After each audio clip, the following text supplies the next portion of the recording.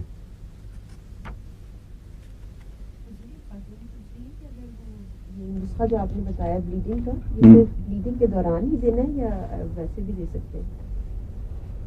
Bleeding کے دوران بھی دینا ہے. نہیں اس کے بعد دے سکتے ہیں، وائی ناٹ. بلکہ ضرور رکھنا چاہیے کچھ عرصہ جاری، ورنہ ہو سکتا ہے پوری طرح بیماری کو شفا نہ ہوئی ہو اور جلدی پھر بعد واپس بھی آ جاتی ہے.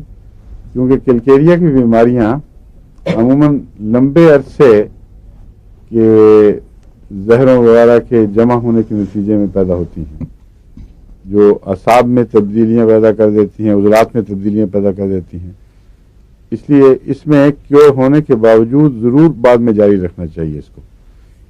اس کو فوراً بند نہیں کرنا چاہیے، بلکہ اسی اصول پر کہ کبھی چھوڑ دیا کبھی جاری رکھا، لیکن وقتاً فوقتاً اس کو دیتے رہنا چاہیے کچھ عرصے. اور اگر کلکیریا کو بیمار کے ٹھیک ہونے کے بعد 6 مہینے بھی دیا جائے تو نقصان کوئی نہیں ہے، مگر اسی اصول پر کہ کبھی چھوڑ دیا کبھی دے دیا، کبھی چھوڑ دیا کبھی دے دیا، پھر وہ اس کو بوسٹ کرتا رہے گا نیک اثر کو.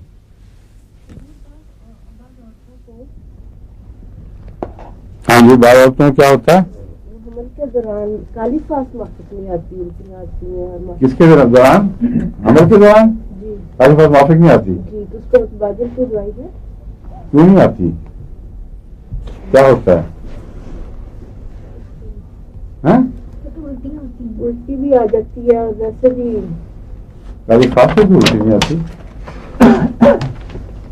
ویسی آتی ہوگی، کالی خاص کا نام لگ جاتا ہوگا بیچاری کا. جب بھی میں کالی خاص کھاتی ہوں تو مجھے موافق نہیں ہوتی. نہیں، موافق نہ آنے کی کیا بات ہے؟ صحیح طرح سے پتا نہیں. کیا علامتیں ظاہر ہوتی ہیں جس سے پتہ چلتا ہے کہ یہ موافق نہیں ہے؟ ہاں پوچھ کے بتائیں. کیونکہ 6x میں یا اونچی طاقت میں؟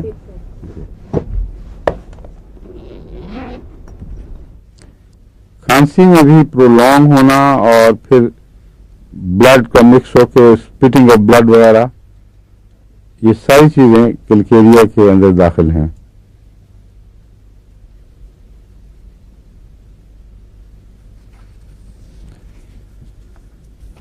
پاؤں کالی کارپ کی طرح ٹھنڈے اور عمومی کمزوری جب بڑھ جائے تو ایسا مریض زیادہ دیر مثلا بیک پہ بھی نہیں بیٹھ سکتا، بلکہ کرسی پہ سلائڈ کر جاتا ہے یوں کر کے. اور کئی دفعہ میں نے دیکھا ہے ملاقاتوں کے درمیان بعض مریض آتے ہیں، یعنی نسبتاً جو 50 سال سے اوپر کے مریض ہیں، وہ دیکھتے دیکھتے پہلے میں یوں دیکھ رہا ہوتا ہے نا ان کو، پھر اور دیکھنے میں دیکھوں تو سر نیچے ہو چکا ہوتا ہے اور آہستہ آہستہ یوں ہوتے ہوتے نیچے ہو جاتے ہیں.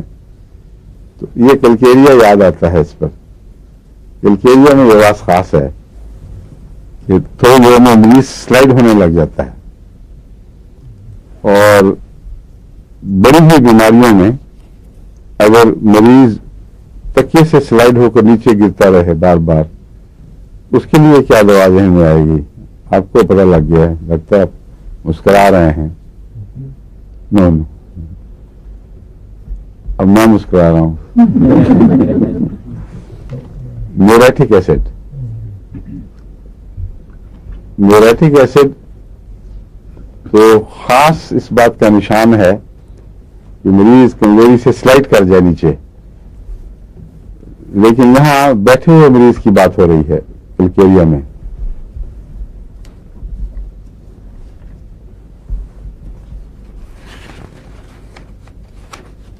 سنایا تھا کہ میں کالی کارڈ دینے سے کالی فوس وغیرہ دینے سے کیلشیم کی زیادتی چلتی ہے، کیلشیم کی زیادتی کریں اور صرف بلڈ وغیرہ چیک کرنے کی ضرورت ہوتی ہے؟ یہ تو کہیں نہیں پڑی ضرورت، کیونکہ زیادتی کا خطرہ عموماً لو پوٹینسی میں ہوتا ہے، پروونگ ہو جاتی ہے اس میں اتنی جلدی پروونگ نہیں ہوتی. اور دوسرے میں نے بتایا نا کہ لمبا عرصہ دینے سے پہلے یہ دیکھ لینا چاہیے کہ فائدہ مند ہے کہ نہیں، اور اگر فائدہ مند ہے اور بیماری گہری ہے تو پھر آف اینڈ آن دیں گے. جب تک بیماری موجود ہے یا اس کا رجحان موجود ہے یہ پروونگ نہیں کرے گی. یہ ہر دفعہ جب وہ پروونگ کرنے کی کوشش کرتی ہے تو جسم اس کے خلاف رد عمل کر دیتا ہے، کیونکہ بیماری موجود ہے. اگر کوئی بیماری موجود نہ ہو تو پھر یہ زچ کرتی ہے جسم کو اور پھر پروونگ ہوتی ہے. یہ نہیں ہر دوا نہیں جو پروونگ کرتی ہے اس طرح کرتی ہے. اصل بیماری ہے تو پروونگ نہیں ہوتی، اس کو کہتے ہیں ریئیکشن. وہ بظاہر لگتا ہے کہ بیماری ایک دم بھڑکی ہے لیکن جسم اس کے نتیجے میں اس کو زیادہ اچھی طرح قابو کرتا ہے اور جاگ اٹھتا ہے اس کے خلاف. یہ پروونگ نہیں ہے، اس لیے کرونک کیسز میں کبھی بھی پروونگ نہیں ہو سکتی، کیونکہ وہ جسم کو جگاتی ہے اور جب جگاتی ہے تو جسم اس کے خلاف رد عمل کرتا ہے. سمجھے؟ یہ بس یہ یاد رکھیں کہ وہ جب جسم میں وہ بیماری موجود نہ ہو اور پھر اس بیماری کو نہ کوئی ایسی دوا دیں جو کوئی بیماری پیدا کر سکتی ہو، وہ جب بیماری پیدا کرے گی خاص ہومیوپیتھک طریق پر دینے کے نتیجے میں وہ پروونگ ہے. اور یہ خطرناک نہیں ہے سوائے اس کے کہ بہت بیوقوفوں کی طرح بہت لمبا عرصہ پروونگ کروائی گئی ہے. جیسا کہ میں نے بتایا تھا بعض دفعہ اس کے نتیجے میں گہری بیماریاں بھی پیدا ہو سکتی ہیں، لیکن جب پروونگ شروع ہو تو اسی وقت اس دوا کو روک لینا چاہیے. بس ایسی صورت میں جہاں آپ مستقل کیلکیریو فاس کالی فاس وغیرہ دیتے ہیں یہ نظر بھی رکھنی چاہیے کہ کہیں پروونگ تو نہیں ہوئی. جس ایم ڈی ڈاکٹر کی میں نے بات بتائی تھی انہوں نے، حالانکہ وہ ہومیوپیتھ نہیں تھے، انہوں نے ایک اور ڈاکٹر کو کالی فاس کھانے کے نتیجے میں بعض علامتوں کو محسوس کیا اور ان کو یہ بھی نہیں پورا پتہ تھا اس وقت کہ کیا کھا رہے ہیں. تو جب وہ چیک اپ کرایا تو خون میں کالی فاس کی مقدار بہت بڑھ چکی تھی. پوٹیشیم جتنا ہونا چاہیے اسے 5 گنا زیادہ تھا، جس کا مطلب یہ ہے وہ مجھے خود بتا رہے تھے کہ اگر تھوڑا سا اور ہوتا تو کسی اچانک فوت ہو سکتا تھا مریض. تو پھر جب انہوں نے معلوم کیا کہ آپ کیا کھا رہے ہیں تو انہوں نے بتایا کالی فاس. انہوں نے کہا یہی آ گئی ہے خون میں دیکھنے اس کو. ایسی صورت میں علامتیں تھیں تو ان کو خیال پیدا ہوا نا. تو ہومیوپیتھ کو بھی علامتوں پر نظر رکھنی چاہیے. اس کو ٹیسٹ کرانا تو ضروری نہیں ہے، مگر جہاں علامتیں پیدا ہوں وہاں اس کا فرض ہے کہ اس دوا کو مزید دینے سے روک دے. یہ ہر جگہ کا اصول کام کرے گا.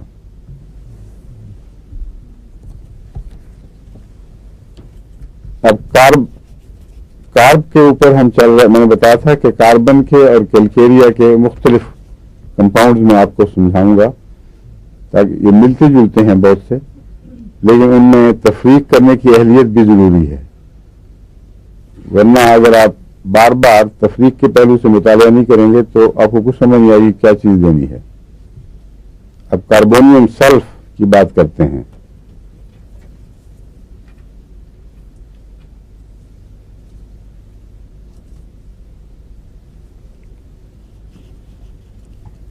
کاربویج میں ہم نے کیا علامت دیکھی تھی ہوا کے تعلق میں؟ نہیں، اندر کی ہوا نے بات کیا ہوا.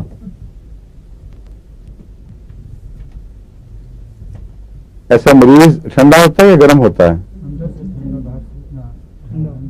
باہر سے ٹھنڈا سر، اور اس کے باوجود ہوا چاہتا ہے، اس لیے ٹھنڈے پسینے میں تر بتر بھی ہو. مثلا دمے کا مریض بعض دفعہ ہوتا ہے، کاربویج اکثر بھیگا ہوا مریض ہوتا ہے پسینے سے اور ٹھنڈا پسینہ، لیکن کھڑکی بند برداشت نہیں کر سکتا، فریش ایئر چاہتا ہے کیونکہ اس کے اندر آکسیجن کی کمی ہو رہی ہوتی ہے. آکسیجن کی کمی تو غالباً سب مریضوں کو محسوس ہوتی ہوگی، لیکن کاربن کا مریض اپنی آکسیجن کاربوویج کا آکسیجن کی کمی کو اس طرح ظاہر کرتا ہے کہ اس کو کھلی ہوا چاہیے. یہ جو دوا ہے کاربونیم سلف، یہ بھی کھڑکیاں کھلی رکھوانا چاہتا ہے، حالانکہ سلفر اس میں داخل ہو گئی ہے جو اس کے برعکس ہے، لیکن یہ کھڑکیاں کھلی چاہتا ہے بہرحال. لیکن ہوا برداشت نہیں کر سکتا. اور ایک فرق ہے، ڈرافٹ بالکل برداشت نہیں ہے.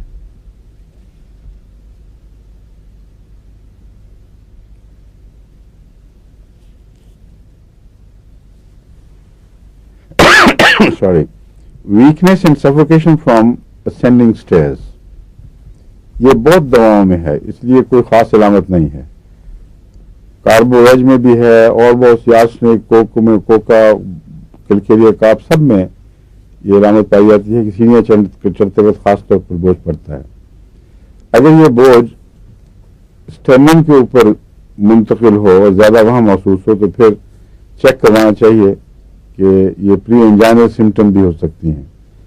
اور اگر عمومی بوجھ ہے تو ضروری نہیں کہ دل کا ہو، بعض دفعہ تمام مسکولر سسٹم کی کمزوری سے، بعض دفعہ دندی کمزوریوں کے، پھیپھڑوں کی کمزوری سے، معدے کی خرابیوں سے یہ ساری علامتیں ظاہر ہوتی ہیں.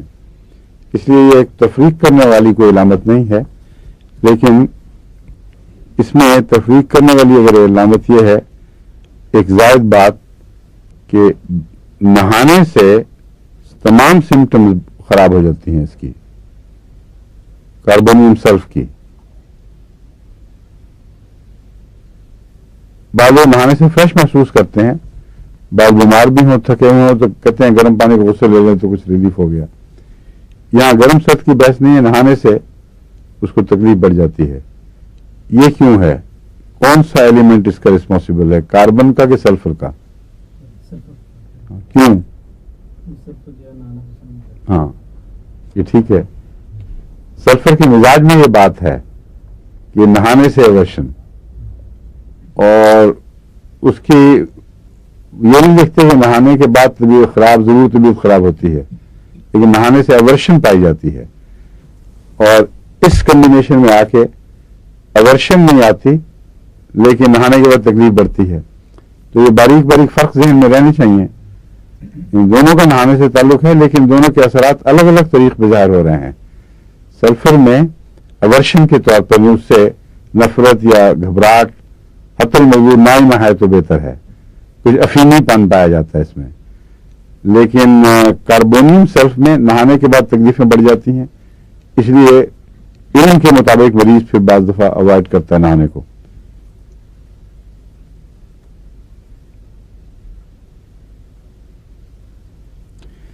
یہ ایک دوا ہے جس کے متعلق کافی ذمہ دار ہومیوپیتھ بھی یہ لکھتے ہیں کہ یہ لیوپس کو کیور کرنے کی طاقت رکھتی ہے، کاربونیم سلف. اس لیے لیوپس میں اس کو ایمری ڈاکٹروں کو خاص طور پر یاد رکھنا چاہیے اور باقاعدہ ان کا ریکارڈ رکھ کے اس کے اگر اچھا کوئی ایسا مریض ہو جس کا واقعہ شفا کا اللہ تعالیٰ کے فضل کے ساتھ نمایاں ہو تو وہ مجھے بھی لکھیں، پھر بتائیں کہ کس طرح دی تھی، کس طاقت میں دی تھی، اس لیوپس کی قسم کیا تھی، اس کی کیا علامتیں تھیں. اس میں پھر ہم دیکھیں گے کہ اس کو کن موقعوں پر لیوپس میں دینا چاہیے. لیکن کہیں میں کسی کتاب میں لیوپس کے حوالے سے اس کی جو تنظیحی علامتیں ہیں، یعنی اس کو الگ کرنے والی، وہ نہیں دیکھی.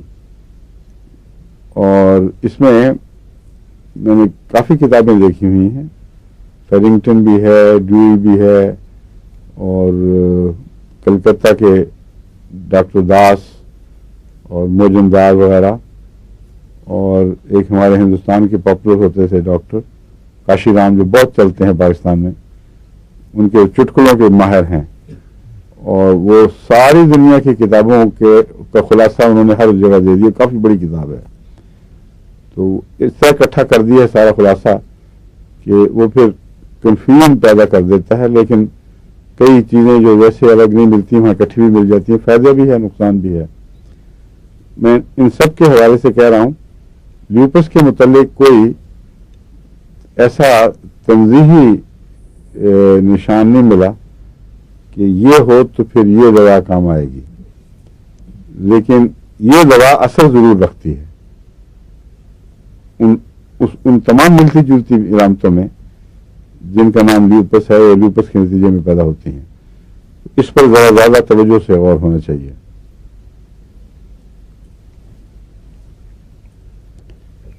کینسر کی گروتھ روکنے میں بھی کیلکیریا سلف کافی مفید پائی گئی ہے۔ یہ اور کون سی ممد دوائیں ہیں جو کینسر کو روکنے میں اور وقتی طور پر اس بلا کو ٹال کر مزید مریض پر غور کرنے کے لیے فائدہ دے سکتی ہیں؟ بعض مریض ہیں جو تیزی سے ڈوب رہے ہیں، اس وقت آپ کو کئی دوائیں آئیں گی، لیکن آپ کے پاس وقت نہیں ہے کہ تجربہ کریں اور اتنا لمبا عرصہ تجربہ کر لیں کہ پتہ لگے کہ یہ دوائی نہیں فلاں دوا ہے۔ اس وقت بہت پریشانی کی حالت میں ہومیوپیتھ ڈاکٹر سے چھٹا مارتے ہیں، اور کینسر جیسی بیماریوں میں چھٹے کام نہیں کرتے۔ اس میں کوئی ایک دوا کو موقع ملنا چاہیے، وہ پورا اثر دکھائے یا ناکام ہو تو پھر آپ تبدیل کریں۔ تو وقت لینے کی خاطر جو دوائیں مفید ہیں ان میں ایک دوا کیلکیریا سلف ہے، اور کون سی دوائیں ہیں کسی کو یاد ہیں؟ کیوں جی؟ کیا؟ کاربونیم سلف؟ میں کاربونیم سلف کہہ رہا ہوں، کوئی پڑھا رہا ہوں، کیلکیریا نکلے تو لفظ کیلکیریا کینسل کر دیں۔ کاربونیم سلف، کیلکیریا سلف میں بھی یہ بات ہے ویسے، مگر نسبتاً دوسرے درجے پر۔ کاربونیم سلف میں یہ بہت نمایاں ہے۔ اس سے آپ کو اندازہ ہوگا کہ کتنی گہری دوا ہے۔ کاربن اور سلفر دونوں مل کر بہت چھوٹی کی چیز بنتی ہے اور بڑا گہرا اثر رکھتی ہے سارے انسانی نظام پر، لیکن اور جو لیوپس کو کیور کر سکتی ہو، شفا دے، آرام نہیں شفا دے دیتی ہے اللہ کے فضل کے ساتھ، وہ لازماً بہت ہی اہم دوا ہے اور بہت گہرے اثر والی۔ کینسر پر بھی اثر رکھتی ہے، اور ہر قسم کے کینسر کی شفا کے لیے الگ الگ دوائیں چاہیے، لیکن بعض دوائیں ایسی ہیں جو ہر قسم کے کینسر میں اتنا فائدہ دے دیتی ہیں کہ آپ کو لمبا وقت مل جائے، 1-2 سال تک بعض دفعہ وہ کینسر اریسٹ ہو کے وہیں بیٹھا رہتا ہے، اور اس عرصے میں آپ اس کی دوا ڈھونڈ سکتے ہیں۔ تو اس میں ایک کاربونیم سلف ہے اور ایک آرسنک آیوڈائڈ ہے اور ایک گریفائٹس، 3 دوائیں یہ چوٹی کی ہیں۔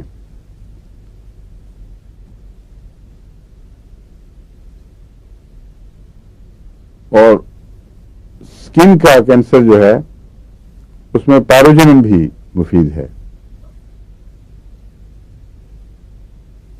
اور سورائنم بھی۔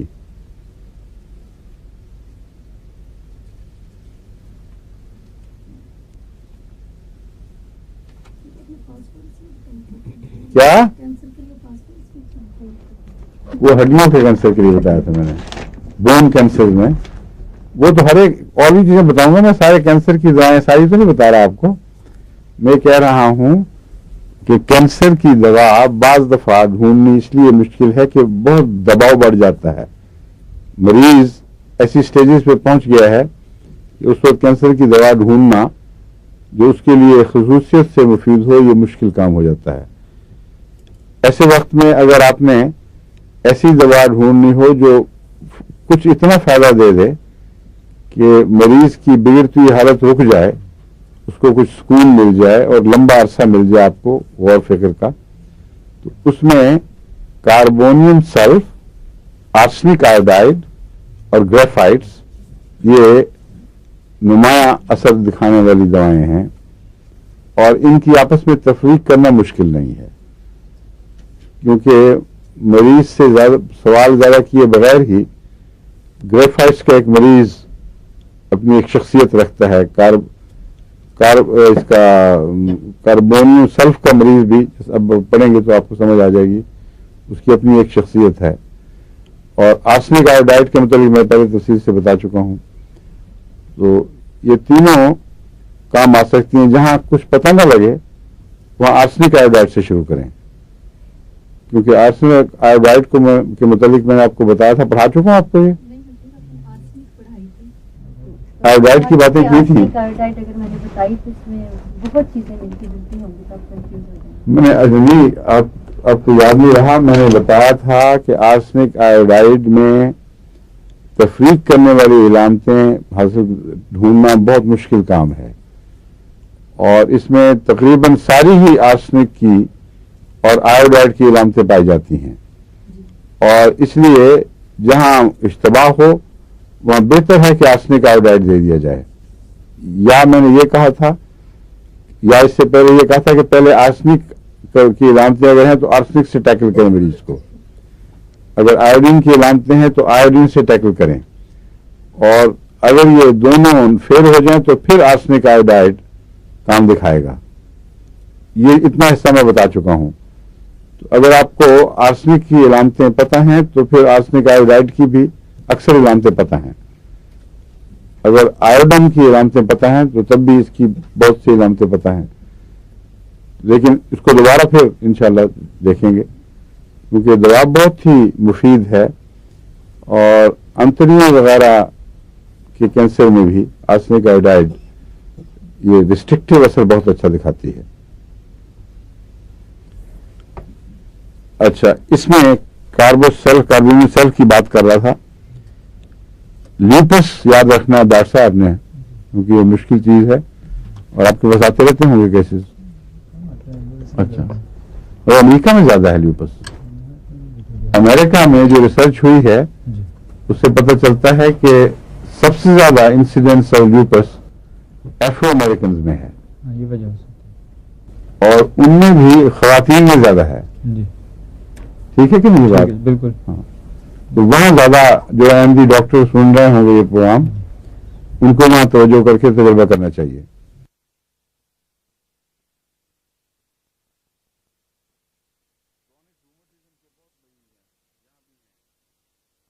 ان کے لیے کاربونی سیلف میں بھی خوشخبری ہو سکتی ہے, کیونکہ یہ ہے بہت گہری دوا.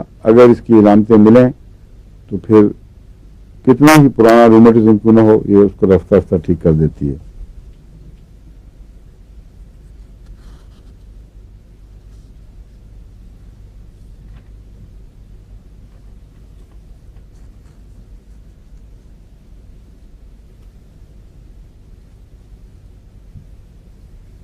سلفر تو ہے بہت گرم دوا, اور کاربن ہے بہت ٹھنڈی دوا ہے.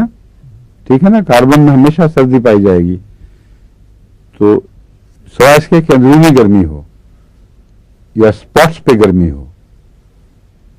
کاربن کے مزاج دوبارہ آپ کو بتا دوں تاکہ آپ کو کاربن کی ساری دوائیں اس حوالے سے خوب یاد رہیں کہ کاربن میں بیرونی سردی عموماً سب میں پائی جاتی ہے. جسم ٹھنڈا, اوپر سے سردی لگ رہی ہے, کپڑے پر ڈھانکے گا, لیکن بہت اسپاٹس پہ برننگ, اور خاص طور پہ اندر بعض جگہوں پہ جلن کا احساس, اور بعض دفعہ ایسی سخت کہ گویا آگ لگ گئی ہو. یہ کاربن کے اندر علامتیں ہیں متضاد. لیکن سلفر میں مسلسل گرمی ہے, اور آ کر جسم کا جز بن جانے والی گرمی جو ٹھہر گئی ہے. پاؤں بھی جلتے ہیں, ہاتھ بھی جلتے ہیں, سر کی چوٹی بھی جلتی ہے, اور یہ جو گرمی ہے یہ کسی طرح ٹھیک نہیں ہوتی. پسٹیلا میں بھی یہ گرمی پائی جاتی ہے, لیکن پسٹیلا اور سلفر کی گرمی میں پہچان کیا ہے آپس میں بتائیے؟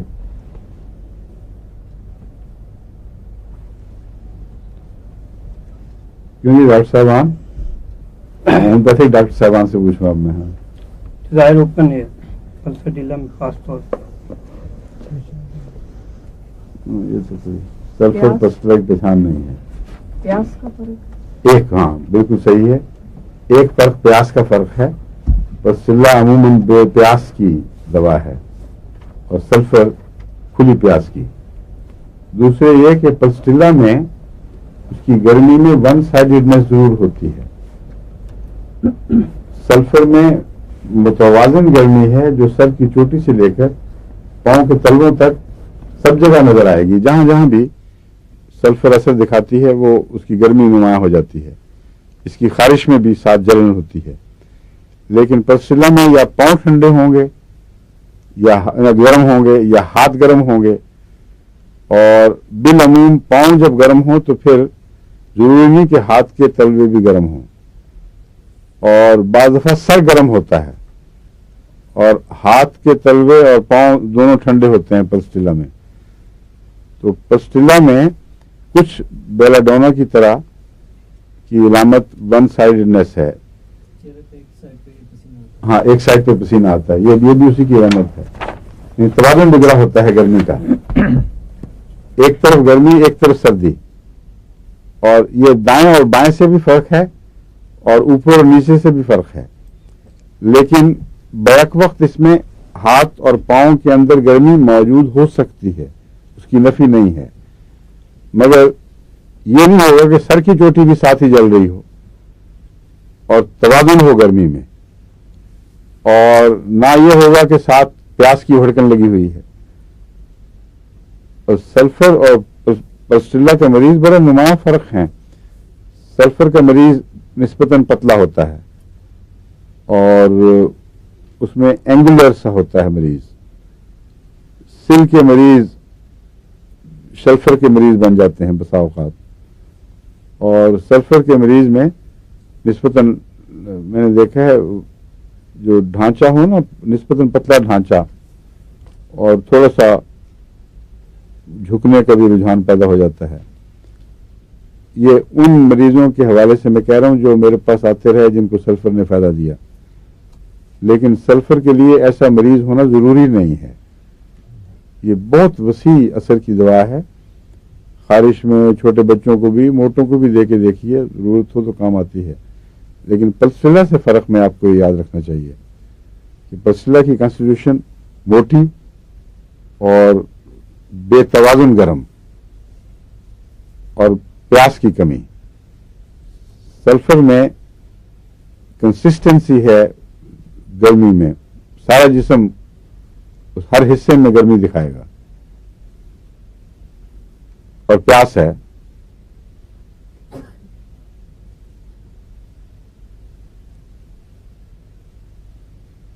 پسٹلہ کی قبض بھی ایک عجیب سی قبض ہے کہ وہ پیسٹی سٹول ہوگا اور قبض ہوگی.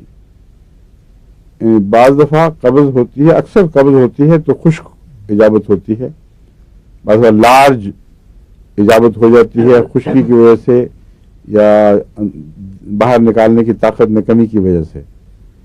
تو جو لارج انٹسٹائن ہے اس میں فضلہ جمع ہو کے وہ کافی پرابلم بن جاتا ہے، مشکل بن جاتا ہے مریضوں کے لیے.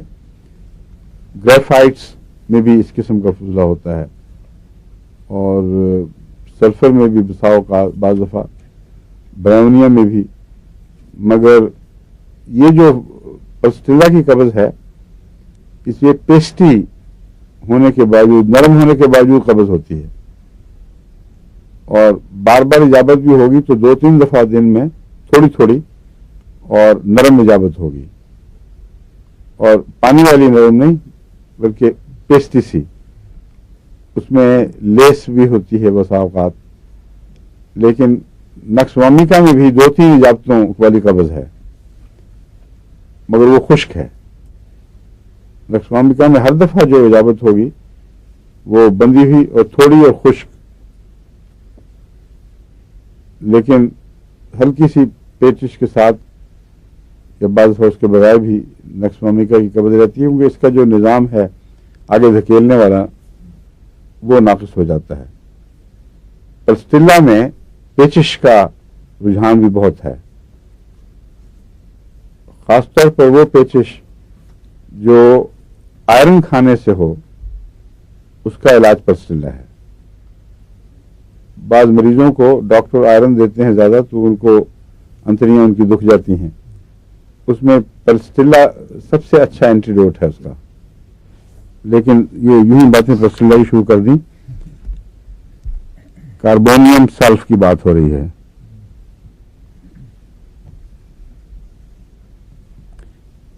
سردی سے اس کو نفرت ہے، یعنی ان معنوں میں کہ اکثر بیماریاں سردی سے آتی ہیں، سرد ہوا سے، ٹھنڈ لگ جانے سے، اور سرد موسم کے اچانک آ جانے سے بہت سی بیماریاں اس کی شروع ہو جاتی ہیں. پاؤں کو اگر سردی لگے تو بہت جلدی یہ مریض بیمار ہوتا ہے. اس لیے پاؤں کو خاص طور پر سردیوں میں اس میں ایسے مریضوں کو گرم رکھنا چاہیے، جرابیں پہن کے رکھنا چاہیے. یہ عورتوں میں ٹینڈنسی ہے کہ وہ بعض دفعہ اپنے بھی اور بچوں کے بھی ذرا سا موسم میں گرمی آئے تو کپڑے کم کر دیتی ہیں اور جرابیں اتار کے صبح ننگے پاؤں پھرتی ہیں گھر میں. وہ بیماری کو دعوت دینے والی بات ہے. اور کئی جو ایسی کر رہی ہیں ہماری میری شاگردیں یہاں، وہ اس وقت ہنس رہی ہیں اپنے اوپر کہ ہم بھی ایسا ہی کرتی ہیں. تو یہ احتیاط کرنی چاہیے. اس وقت کچھ بھی نہیں مزہ آ رہا ہوتا کہ ٹھنڈ ننگے پاؤں پھوٹ پھر رہے ہیں، لیکن وہ بیماری کو دعوت دینا ہے. شام تک کوئی نہ کوئی نظر کوئی اور تکلیف شروع ہو جائے گی.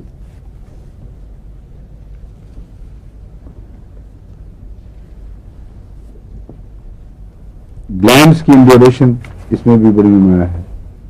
یہ کاربن کی خاصیت ہے جی، گلینڈ انڈیولیشن سلفر کی بھی ہے، کاربن کی بھی ہے.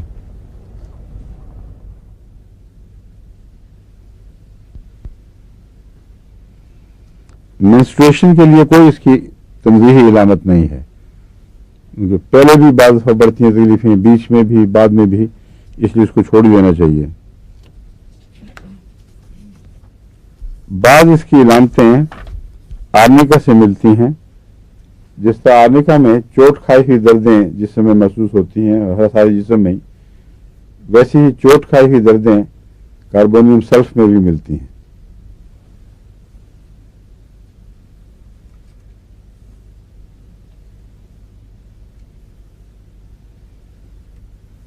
ذہنی علامتوں کے لحاظ سے یہ بہت اہم دوا ہے. ایک تو یہ ایکسائٹیبل مریض ہوتا ہے.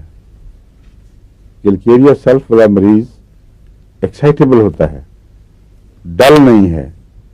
کاربونیم سلف والا، کلکیریا کارب والا کچھ ڈلنس کی طرف مائل ہوتا ہے، کچھ عدم دلچسپی، کچھ سلونیس، سلگشنیس. لیکن یہ جو مریض ہے یہ ایکسائٹیبل ہے، اور سلفر کا دماغ پر بہت اثر پڑتا ہے.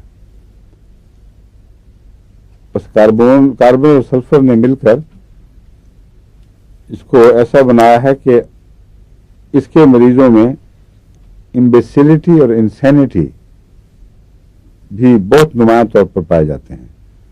یعنی اگر ایسے مریض کو وقت کے اوپر صحیح دوا نہ دی جائے اور اس کی ذہنی علامتیں بگڑتے بگڑتے آگے بڑھتی رہیں تو امبیسل ہو جائے گا، وہ ایک مستقل دیوانہ اور اسی طرح پورا پاگل. ایک امبیسلٹی ہے جس میں اچھے برے کا شعور نہیں رہتا اور انسان ایک جاہل سا وجود بن جاتا ہے، مگر وہ آگے بڑھ کر اپنی وائلنس نہیں دکھاتا. ایک ہے انسینٹی. ان میں جو فرق ہے وہ یہ ہے کہ جس کو ہم انسینٹی یعنی پورا پاگل پن کہتے ہیں، اس میں مریض جو ہے اس کا سنبھالنا مصیبت ہوتی ہے. اس کا پاگل پن ایک نمایاں طاقت بن جاتا ہے، بعض دفعہ اس کو غیر معمولی طاقت بھی دے دیتا ہے، اور وہ ہر وقت کچھ نہ کچھ کرے گا، حرکت، باہر نکلے گا، کسی کو گالیاں دے گا، کہیں کوئی اور مصیبت ڈالے گا، لڑنے کا رجحان اور بکواس اونچی اونچی کرنے کا رجحان. امبیسلٹی اور چیز ہے. امبیسلٹی میں ایک مریض بیچارہ نیم پاگل سا اپنی زندگی گزار رہا ہے، اسی طرح بعض بچے امبیسل ہوتے ہیں. تو ان میں اور ان بچوں میں اور انسینٹی والے بچوں میں یہ فرق ہے. اور امبیسیلٹی نسبتاً زیادہ کرونک چیز ہے. پاگل پن بعض دفعہ دورے آتے ہیں اور وہ ٹھیک ہو جاتے ہیں, شوق سے بھی ٹھیک ہو جاتے ہیں. اور امبیسل بچہ شوق سے ٹھیک نہیں ہوگا, کیونکہ وہ ایک کرونک سٹیٹ ہے اس کو بہت گہری دوا کی ضرورت ہے. اور یہ دوا کاربونیم سیلف امبیسل بچوں میں بھی کام آتی ہے اور پاگل پن کے دوروں میں بھی کام آتی ہے.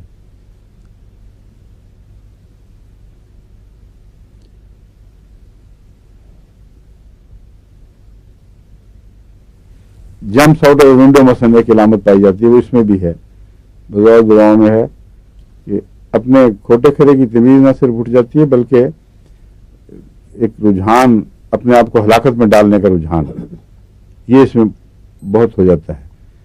بعض دوائیں ایسی ہیں جن میں دوسرے کو ہلاک کرنے کا رجحان پیدا ہوتا ہے, اور وہ رجحان جو ہے وہ باقاعدہ خطرہ نہیں بنتا, وہ ایسے مریض کے لیے ایک خوف کے نتیجے میں پیدا ہوتا ہے.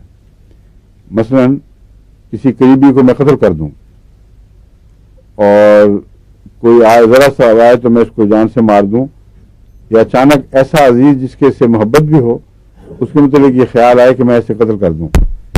اس قسم کے جو غیر متوازن خیالات ہیں وہ پاگل پن کے نتیجے میں نہیں بلکہ پاگل پن کی پہلی علامتوں کے طور پر ظاہر ہوتے ہیں. ایسے مریض کو اگر نہ سنبھالا جائے تو ہو سکتا ہے وہ انسین ہو جائے, اور جب انسین ہو جائے یہ مریض تو پھر وہ جو خیالات اٹھتے تھے جن کو وہ دباتا تھا اور جن سے ڈرتا تھا ان خیالات پر عمل بھی شروع کر دیتا ہے, اور ایسے مریض کو پھر زنجیروں سے باندھنا پڑتا ہے. تو بہت سی ایسی علامتیں ہیں جو صحت مند لوگوں میں بھی دکھائی دیتی ہیں. بعض ایسی عجیب سی اس کی اندرونی کیفیات ہیں جو نارمل آدمی میں نہیں ہونی چاہیے. وہ ان سے ڈرتا ہے, خوف کھاتا ہے, ان کو دباتا ہے, اور بعض دفعہ اپنے آپ کو ہلکان کر لیتا ہے کہ یہ میں کیا, میرے دماغ میں کیوں آ رہا ہے. اور اگر وہ اپنے اندر ہی رکھے تو کوئی بعید نہیں کہ وہ دب دب کے پھر آہستہ آہستہ پاگل پن کی طرف آگے بڑھ جائے. اور اگر بتائے تو صرف نفسیاتی علاج نہیں ہے, ہومیوپیتھک میں ایسی دوائیں ہیں جو اس رجحان کو روکتی ہیں. اور کاربونیم سیلف کے متعلق میں نے بتایا ہے, اس میں جب یہ بیماری آگے بڑھتی ہے تو ایک خاص اس کا رجحان یہ ہے کہ مریض چھلانگ لگا کر باہر اپنے آپ کو ہلاک کرنے کی کوشش کرتا ہے. ایسے مریض کے لیے کھڑکیاں, کھلنے والی کھڑکیاں خطرناک ہیں. اور جو امبیسیلز ہیں ان میں سے وہ ویکنڈ لکس کے ساتھ بس بیٹھے ایک چیز دیکھتے جا رہے ہیں. جو پاگل ہیں ان میں وائلنس پائی جائے گی. جو امبیسیلز ہیں وہ مثلا ایک کتاب ہے یوں کر کے تو اس کو دیکھی جا رہے ہیں, کسی اور چیز پر نظر ڈالی ہے اس کو دیکھی جا رہے ہیں, کیا سوچ رہے ہیں کچھ نہیں پتا, لیکن غور سے نظر دیکھیں تو سوچ ہے ہی نہیں اصل میں, کسی ایک طرف ٹھہر گئے ہیں. اور غور فکر نہیں ہے بلکہ غور فکر کی ناطاقتی کی وجہ سے کوئی منظر بدلنے کی توجہ پیدا نہیں ہوتی. جس منظر پہ نظر ٹھہر گئی پڑی رہے وہاں, اس سے فرق ہی نہیں پڑتا. ڈینڈرف کا لکھا ہوا ہے اس میں, مگر ڈینڈرف تو بہت پائی جاتی ہے. بال جھڑنے کا لکھا ہوا ہے لیکن وہ بھی بہت سی دواؤں میں پایا جاتا ہے. اور آئیلٹس کی بیماریاں, اس میں یہ بہت اچھی چیز ہے. آنکھوں میں پہچاننا مشکل ہوتا ہے عموماً, کیونکہ تھوڑی سی جگہ میں اکثر ملتی جلتی علامتیں ہیں. ہر مریض جو آتا ہے اگر اس کو وقتی طور پر نقصان, لیکریمیشن ہوگی, آنکھوں میں سرخی پائی جائے گی, اور آنکھوں کا علاج محض آنکھوں کی علامتوں سے مشکل ہے. اس کا بھی کان والا کیس ہے. اگر آپ کو کان کی طرح آنکھ والے مریض کا کانسٹیٹیوشن معلوم ہو تو پھر بہت آسان ہے. اگر نہ ہو تو بعض ٹکسالی کی دوائیں استعمال کرنی پڑتی ہیں. ان میں ایک یوفریزیا ہے, ٹکسالی کی دوائیں جو چلتی ہیں. ایک زیادہ گہری صورت میں ایلیومینا بھی ہے, ایلیومینم بھی ہے, اور وہ ہے ایک اور دوا آپ کو بتائی تھی نہیں وہ آنکھ کے لیے نہیں کان کے لیے تھی اب مجھے یاد آ جائے گا ایک یہ بھی ہے کاربونیم سلف سمجھے ہیں وہ جس کو میں نے کہا تھا اس کے آنکھوں کی بواسیر کہہ دیتے ہیں لوگ اس کو وہ دوائی میں بواسیر کے لمبے عرصے ٹھہرنے اور نیلے ہونے کی ٹینڈنسی پائی جاتی ہے ذہن سے اس کو نام اتر گیا اس کا آ جائے گا تھوڑی دیر اگلی کل کی میٹنگ میں یاد آ جائے گا ٹھیک ہے اب مجھے جو سواد صاحب بتا رہے ہیں کہ ہمارا وقت ختم ہو گیا ہے نہیں ٹھیک ہے اچھا السلام علیکم خدا حافظ